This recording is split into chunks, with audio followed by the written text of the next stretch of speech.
الرحمن الرحیم ولا تقولوا لمن يقتل في سبيل الله اموات بل احیاء ولکن لا تشعرون صدق اللہ العظیم۔ ہزاروں منزلیں ہوں گی، ہزاروں کارواں ہوں گے، نگاہیں ہم کو ڈھونڈیں گی، نہ جانے ہم کہاں ہوں گے۔ فنا فی اللہ کی تہ میں بقا کا راز مضمر ہے، جسے مرنا نہیں آتا اسے جینا نہیں آتا۔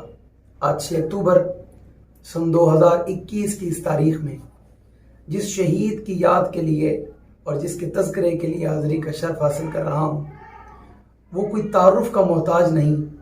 جبل استقامت، شہزادہ پارلیمنٹ، ممبر قومی اسمبلی، وارث شہدائے ناموس صحابہ، شہید اسلام حضرت اقدس حضرت مولانا علامہ اعظم طارق شہید رحمۃ اللہ علیہ۔ مولانا اعظم طارق شہید رحمۃ اللہ علیہ وہ عظیم انسان تھے کہ جن کے شب و روز اصحاب رسول کی عزت و عظمت کے تحفظ اور دفاع کے لیے گزرے۔ ان کا ایک بڑا مشہور و معروف جملہ تھا، وہ اکثر اپنی گفتگو میں فرمایا کرتے تھے۔ حضرت فرماتے تھے، تحفظ ناموس رسالت، تحفظ ناموس صحابہ و اہل بیت کی قانون سازی کے لیے اگر میں اعظم طارق کو یہ کہا جائے کہ میں اپنے تینوں بیٹوں کی گردنیں اتار کر قومی اسمبلی کے سامنے لٹکا دوں اور مجھے اس کے بدلے میں تحفظ اصحاب رسول، عظمت اصحاب رسول، دفاع اصحاب رسول و اہل بیت کا قانون دے دیا جائے، تو اعظم طارق ایک لمحہ بھی یہ نہ سوچے کہ وہ میری اولاد ہے، وہ میرے بچے ہیں۔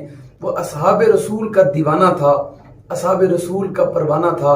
جس طرح کوئی صحابہ کی عظمت اور دفاع میں رچ بس جاتا ہے، اس میں صحابہ کی عظمت پیوست ہو جاتی ہے، اور وہ صحابہ کی عظمت اور دفاع کے لیے ہر بڑی طاقت، ظالم جابر حکمران اور دنیا کے ہر کفر سے ٹکرانے کا حوصلہ رکھتا ہے۔ یہ حوصلہ مولانا اعظم طارق شہید رحمۃ اللہ علیہ میں تھا۔ اس کے ساتھ ساتھ مولانا اعظم طارق شہید رحمۃ اللہ علیہ کئی مرتبہ MP بنے اور کئی مرتبہ MNA بنے۔ MNA مولانا جیل میں رہتے ہوئے بنے۔ آپ جیل میں تھے اور آپ جیل میں رہتے ہوئے آپ نے انتخاب الیکشن لڑا اور اس الیکشن میں کامیابی ملی۔ آپ نے تحفظ ناموس رسالت بل بھی قومی اسمبلی میں پیش کیا۔ آپ کے وجود پر 43 گولیاں لگیں امی عائشہ صدیقہ طیبہ عفیفہ عتیقہ کی عزت اور عظمت کے لیے۔ آپ نے اپنی جان 6 اکتوبر 2003 کو جان آفریں کے حوالے کی۔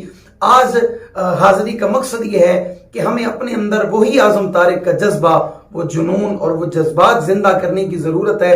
ہر طرف سے کفر حملہ آور ہے، ہر طرف سے ظالم جابر اپنی سازشوں کے ذریعے، اپنے ہتھ کنڈوں کے ذریعے اسلام کو اور اسلام کے پیروکاروں کو جھکانے کی اور انہیں ختم کرنے کی کوشش کر رہا ہے۔